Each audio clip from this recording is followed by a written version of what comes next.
Hey, everybody, I'm Jenni Stone, and you're listening to Season 7, Episode 2 of HR Rescue.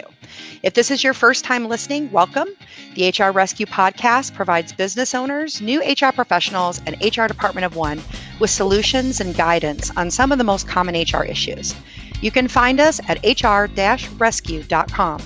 Come back often and feel free to add to the podcast to your favorite RSS feed or iTunes. And all links from today's show will be in our show notes. So let's get started with today's episode. I recently came across a Big Brothers Big Sisters of America's webinar series called National Conversations, Race, Relationships, and Resources. The first episode was very raw, it was real, it was very thought-provoking, and it was a candid, honest conversation about racism. And I, like many people, once thought that the answer to racism was to treat everybody as equal and not to acknowledge color at all. And in recent months, I've come to realize that this thinking is actually part of the problem, and choosing not to see color at all is not the solution to racism. And it's time that we really look and take a hard look at diversity, or the lack thereof, in our workplaces and implement real changes in the future. And while I have many thoughts of my own on the topic, I wanted insight from Black and minority leaders who have added a great deal of value to the industry and to this topic at hand. So today's guest is Tanya Gibson. And Tanya is she works for Big Brothers Big Sisters of America for the last 4 years. She currently serves as Vice President of Diversity, Equity, Inclusion, and Human Resources for the national office. Her role at Big Brothers Big Sisters of America is to support the national office as a strategic business partner for human resources initiatives, as well as providing support to 230 plus Big Brothers Big Sisters agencies across the country. Tanya's role also includes leading the Big Brothers Big Sisters Diversity, Equity, and Inclusion Committee, whose purpose is to embed DEI in all the work of Big Brothers Big Sisters. She's a champion for ensuring that all dimensions of diversity, equity, and inclusion are a priority for all staff, mentors, and the communities in which Big Brothers and Big Sisters provides mentoring services. Tanya's worked in human resources for over 10 years in a variety of industries and holds an MBA from St. Leo University, as well as a professional of human resources certification from the HR Certification Institute. Welcome, Tanya. Thank you so much, Jenni. Thank you for having me, and welcome to your audience. Yes, wonderful. I'm so glad to have you, and I'm very excited about today's conversation. When we had talked initially, you said something that I found to be very thought-provoking and very powerful, is that diversity, equity, and inclusion at work needs to be a movement rather than a moment. And I found that to be really interesting. Could you kind of elaborate a little bit more on this? You said, why are people doing this now? Why are they jumping on this DEI bandwagon? Absolutely, yeah. And, I can't take full credit probably for that quote. I attend a number of panels and webinars and talk with, HR professionals who in many cases have found themselves having to own diversity, equity, inclusion, racial injustice. What I think a lot of folks have learned is that it was amplified with the unfortunate and untimely murder of George Floyd in May of this year. And so a lot of, I think, companies, employees in the workforce were driving a lot of the discussions of, look what happened to this person, this human being.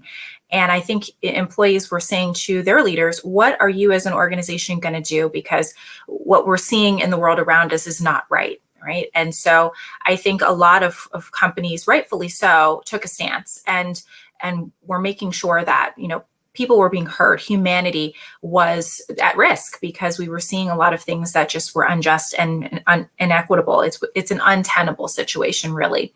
And so what I meant by that is that, this is not something that's new, right? Racial injustice is not new. Just because now it's being videotaped and people are now becoming more socially conscious, this needs to be part of our everyday conversations. And what you alluded to in your intro of, I think a lot of people, primarily during the civil rights movement, really felt that we needed to use the colorblindness approach to talking about race, because prior to that, someone that looks like me, right, a cisgender Black woman, would be discriminated against just by the basis of her skin color. And so those laws were put into place to make sure that we were protected and we weren't discriminated against. And that's really where the equality movement really came in. But now with diversity, equity, and inclusion, it's not about equality so much, just recognizing who I am and kind of pushing me off to the side. We want to have equity, which is a different construct. And so that's why I said it's not a moment, right? This has been happening for 400 plus years, frankly. And it's time now, I think, for all of us as human beings to take onus in our part that we play in the destruction and the dismantling of systems of oppression for all people, not just based off of race, but gender equality needs to be something that we talk about. For folks who are disabled, people with disabilities, we need to take onus of someone like myself who's not disabled and the privilege that I have to be able to do things that other individuals can't do, right? So it is a movement to provide equity for anything that's unjust, unfair, and unbalanced. And so that's really what I meant by that statement, that we shouldn't just take this moment in time and forget about the injustices that happen to individuals, right? We're coming upon in a couple of days here the Indigenous Peoples Day, and the Native community is suffering from COVID-19. There are so many things that happen in our world that if you are not a part of that community, you may not otherwise see what's happening around you. And that's why I think it's so important for folks like you and I and our other HR professionals to be mindful of the fact that we can't own everything. And so if we're not an expert in diversity, equity, and inclusion, you should find someone who is, have meaningful, open conversations, and recognize that, to your point, being colorblind may have worked in the 60s and 70s because that was the framework in which we were making that movement, because we found that people weren't ignoring skin color and discriminating and harassing individuals who were from a marginalized community. But I think we've now gotten to a place where there was some movement, and now we need to really take hold of that and build real inclusion, build real equity so that it's fair and just for all. Whether they represent right now the majority, or if they represent a marginalized community, we should all be looking at humanity and making sure that that's what's most important in the here and now, and hopefully the future. Wonderful. So I know that one of the key parts of leading is to lead and to ask tough questions, because either actions or inactions are there for everybody to see. So what are some examples of this that you can, from a leadership perspective, when it comes to the diversity and equity and inclusion? Yeah, I think someone who may be new in this journey, I think first action would be to take an introspective look at who you are and some of those biases, right? We call that implicit bias or unconscious bias for my HR professionals. And we've been doing that for years, right? That's that typical compliance training that we do once a year. But I'd say take it a step further. There's a really great free test out there that you can all take. It's called the Harvard Implicit Bias Test. And that would be where I would start. I think every HR professional should know where our biases lie so that we can make sure that we are trying to mitigate those and remove those as a barrier to our work. I'd say another action that anyone could take once you have learned a little bit about your own biases is, of course, share that with others so that they can also learn what their biases are and where their blind spots are. But true action beyond introspection is then that self-awareness and being able to impart that knowledge on others. I think so often in HR, we have to own everything, and we feel a sense of ownership to make sure that we're the teachers versus the learners. And so once we start to take that action internally, we then need to share that externally with our leaders within the organization, our first line managers, our leadership, your board, your shareholders, whomever your constituents are, your customers. So that would be step one. And then I would say some other actions that can be taken is start to look at your circle of influence, right? Who are you interacting with? Who do you follow on social media? Who are you listening to? Where do you find your information? And make sure that those sources are diverse. Right? If the only people that I follow are people that look like me, that came from the same, educational background, socioeconomic status, my worldview is very closed. And I, as an individual, find myself having to learn from others, find out where other people's value systems lie, And one thing that I think is very important in this work when you're taking action is to listen. We don't always think of listening as an action, but I think that would be my recommendation to anyone who's trying to learn more and become more inclusive is listen. Frankly, we've been hearing about a lot of these injustices, not only in the workforce, but in the world for years. And I think that is so important for us to really listen and hear from others. Just because it didn't happen to you or you didn't know or it wasn't a part of your worldview doesn't mean that it doesn't have value and that it is not factual. So I think listening would be another action that I would tell anyone who's trying to get into this work or just become more holistic in their worldview. Listen to others, follow those in different spheres of influence. I always recommend for people who say to me, what can I do, Tanya? I'm a white person. I want to become an ally. I would say, find those social media influencers in the diversity, equity, and inclusion space and start listening to what they have to say. Find some of those books, listen to podcasts like this when you have these DEI thought leaders, and try and educate yourself, unlearn some of those behaviors and history that frankly didn't always capture all sides of a view, because I think that then provides you with a lot more insight into what's happening in other people's lives. So how would you speak to the fear? So when I say that, I mean, sometimes there's just for me, like a general discomfort that I have no business talking about race and having those conversations. When you say to reach out, how do you get past that, and how do you do that? Yeah, I think you have to, again, to my point, you have to think of it from the other side, right? So if you have a fear or discomfort, you have to ask yourself, well, why is that? Why do you have a fear of talking about something that we all have to own, right? Mm-hmm. I can't have a fear of talking about my race because I have to live in the skin that I'm in, and vice versa. And so I think it's moving past that fear. Why are we so fearful and uncomfortable having these conversations? So that would be the first step, is ask yourself that question. What is it about talking about race that makes you uncomfortable? And then go seek out those thought leaders who can get you over that hump. I listened to a great TEDx talk by Melody Hobson, and her TED talk is, I can't remember the exact title, but it's talking about color blindness. And I believe it's to be colorblind or to be color brave. And I think that's very important when we talk about that fear. What is it about fear that makes us uncomfortable?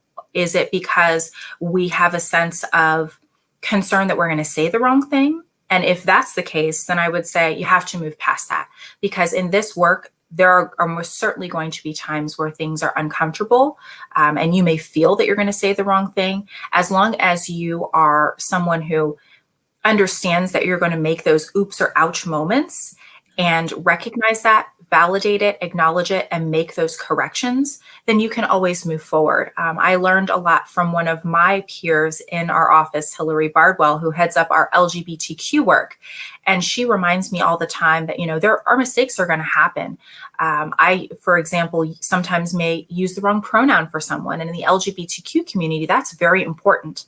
And so as you saw in my introduction, right, my title, I always try and make sure my pronouns, she, her, and hers, are acknowledged, because that then provides a sense of comfort to someone in the LGBTQ community that they know how to address me and I know how to address them. And so it's the same when we talk about anything with diversity, equity, and inclusion, or race equity work. You have to get beyond that fear, because it's a part of the world that we live in. And if we ignore it, that then doesn't validate my race. It tells me that the person that I'm speaking to or who wants to talk to me is ignoring a part of my identity. It's just the same if I don't identify someone's pronouns, or I don't identify the fact that I have privilege living in a first world country. I have privilege that I have the ability to speak English, and that, my education and my socioeconomic status may be one that someone else doesn't have the advantage and the ability to have those additional privileges. And so it's the same with race equity work. Acknowledge that someone has their identity, validate when you make a mistake, and then try to learn from that. There's so many different resources now in this work. So you can't, there shouldn't be anyone that says, I don't know where to go to be able to get the information to move yourself forward and grow in this work. Okay, wonderful.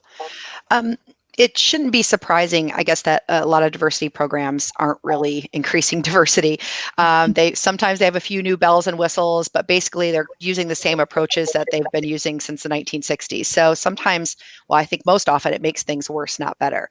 So when we talk about the tools are really designed to preempt lawsuits, right? So to make sure that we're policing managers and their thoughts and actions. But studies have actually shown that it's kind of force feeding and it activates the bias instead of stamping it out.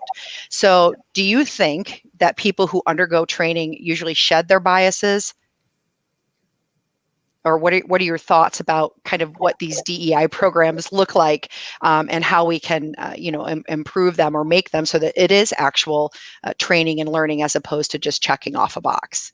Yeah, I definitely agree with what you said. The studies do show that the training as it is today is not effective, and I think it's back to the point of who's creating those trainings. What was the intention behind the training, and that's what we're learning now. I don't even like to call what we do at Big Brothers Big Sisters training, because it's awareness. It's ongoing and it will go on forever. We call it our evergreen training because this work is not going to end. We need to always be learning and provide growth. So I absolutely agree that the training as it is today is not effective, and it does not decrease biases. And in some instances, it actually does make it worse. There are studies out there that show the training that we do right now, the annual compliance training, in many instances, it can be offensive. It creates barriers to discussion, and just was not created for the intention of providing open, honest discussion and equity. And that's why equity has become a term that I like to emphasize in these conversations, because it's not about just, recognizing everyone's differences, which is just the first step, which is diversity. It's really going beyond that.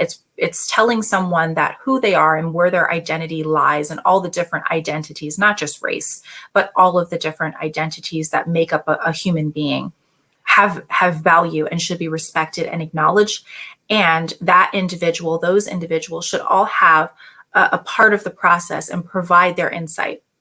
And that's how you groom a true awareness training or educational curriculum. And then from there, those trainings or education curriculum should be such that those who are involved in the work themselves should build that curriculum and that language. Unfortunately, a lot of that training was, as you said, to preempt litigation. So it's very legal. It doesn't provide a lot of insight from marginalized community members and thought leaders. And so overall, we're revamping our training right now. And I always look at it from the sense of, who are all the stakeholders involved? Who are the folks who are going to get this training? Were they involved in creating the training, providing the feedback, giving insights to what's working? And I think all stakeholders should be involved. And so I always emphasize in our committee conversations, are we talking to all of the important stakeholders, meaning not just our marginalized community members. We also want to have, our white allies, or what we call co-conspirators or accomplices, the folks who are passionate about this work, who may identify as white, and who also want to provide their insights to make sure that it is meaningful for all parties involved. And so hopefully that answered your question, Jenni, of what I think about some of the training that we currently provide. Right. And because I think that a lot of organizations struggle with it because it's yes, there's awareness building, but there's no targeted action. There's new expectations, but your leadership is not engaged, or you're focusing on individual responsibility, but there's no organizational change. So I think that's where it lacks a lot. So great insight. So just to kind of build on kind of as my final question for you. So we talked about that sometimes just handing off this type of work to the HR manager or the HR department of one, or the whoever it may be within the organization, may not be the right choice.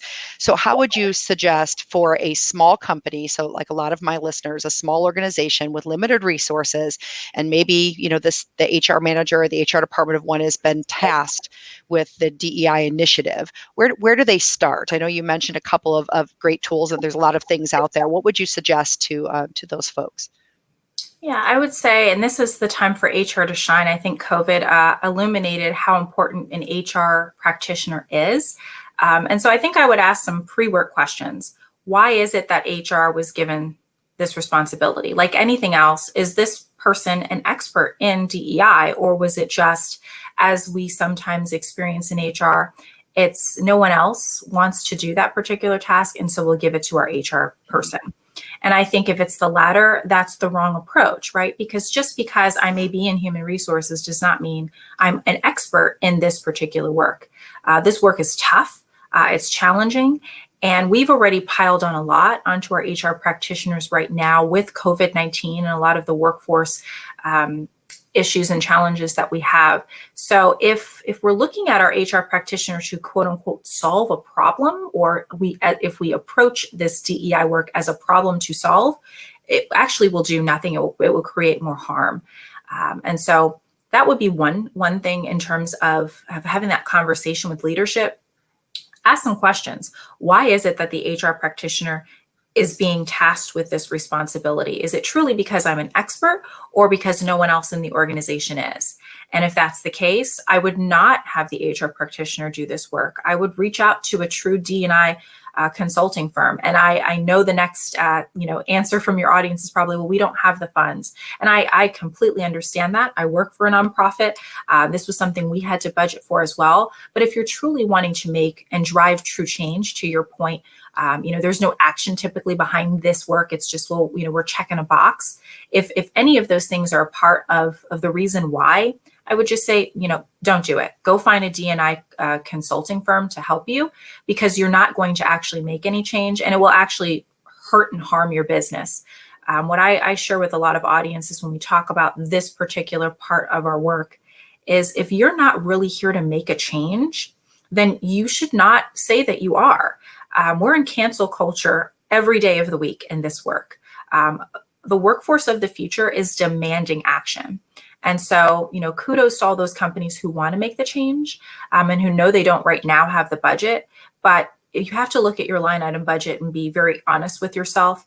If you're going to say that you want to do this work, then you have to invest in this work. You have to have the resources, just like we do for any other operational budget line item. If you have money for marketing, if you have money for any benefits or perks, if you have money for your finance department, you have to set this aside as if it's any other department and fund it appropriately.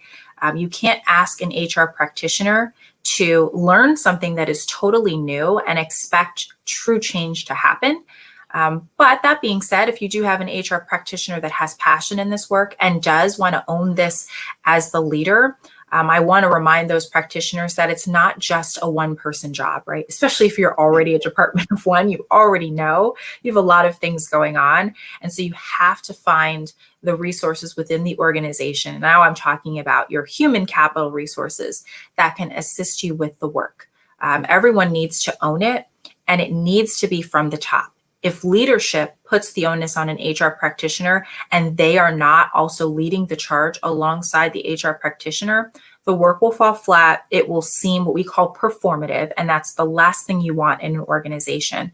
To have D&I work that is performative, that's just there as a facade to say that we did something and then move on to the next trend whenever that appears. All of those things are definitely no-nos in this work. And your customers, your clients, and definitely your workforce, they're going to call you out on it, because what we see now with the trends of, the millennial generation that's in the workforce, Gen Z, and the generation right behind Gen Z, that workforce demands action. They demand accountability. And so again, just having your HR practitioner own it is not the answer. And it's even for us, even though my title is VP of DEI and I am the leader, and I create a lot of the strategic path to move forward, I am working alongside my CEO and president when we do things, when we create curriculum. I have two different committees that assist me and provide feedback and insight. And my entire senior leadership team and our board is all on board with this. And we make sure that we're very clear on our messaging and what our intent is and what our actions are going to be. And our staff holds us accountable if we don't attain those items that we've listed out for them that we want to achieve. And that's the same that it should be, no matter the size of your organization, if it's, 2 people or 200,000 people. Right. You can't go it alone. That's right. For sure. Okay, wonderful. And I really appreciate your time today, Tanya. This has been great. I'm sure we could talk for quite a long time about this. But for everyone who's listening, where can they find you and connect? Yeah, so you can find me on LinkedIn. My LinkedIn, you can definitely reach out to me there, and just make sure you put a note that you listened to this podcast so I can make sure I send you a note back. You can also reach out to me through our Big Brothers Big Sisters website. So I'm available there on www.bbbs.org.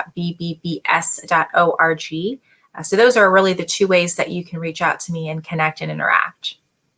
Okay, awesome. And I also want to let everybody know, be sure to join Tanya and Big Brothers Big Sisters of America on October 14th for Allyship to Impact. It's a conversation with diversity, equity, inclusion, and belonging leader Jared Carroll as he guides conversation on power, privilege, and whiteness. You can find the registration info here on the screen, but you also can find it in our show notes. And we really hope that everyone enjoyed today's podcast. And just a reminder to please subscribe so you never miss an episode of HR Rescue. Thank you again, Tanya, for being here. Appreciate it very much. This is a wonderful conversation. And as a reminder to our audience, the opinions expressed in this program do not represent legal advice, nor should they necessarily be taken as the views of HR or its employees. Thank you, Tanya, and we'll be talking again soon. You have a wonderful day. Yes, thank you.